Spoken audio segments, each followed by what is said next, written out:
Ali tudi vas pika tigrasti komar? Tigrasti komar je tujerodna invazivna vrsta, ki je k nam prišla iz jugovzhodne Azije. Prepoznamo ga po tigrastem, črno-belem vzorcu in po svetli progi na glavi. Značilno zanje je, da za svoj razvoj potrebuje zelo majhne količine stoječe vode. Zaradi nadležnih pikov in prenašanja človeku nevarnih bolezni pa si ga vsekakor ne želimo v naši okolici.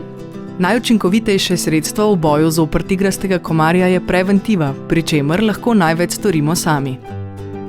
Odsluženi lončki, zalivalke, ponjave in druge stvari, ki jih hranimo v bližini naših vrtičkov in na balkonih, omogočajo zadrževanje stoječe vode in so posledično idealno gojišče za razmnoževanje tigrastih komarjev. Poskrbeti moramo, da so vsi vrtni pripomočki in ostale stvari, ki bi lahko omogočile zadrževanje stoječe vode na našem vrtičku ali balkonu, pravilno pospravljeni.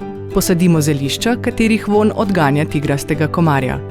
Priporočljivo je, da se v naših vrtnih in balkonskih lončkih znajdejo roženkraut, žajbelj, timijan, meta, melisa, bazilika, koper in komarček.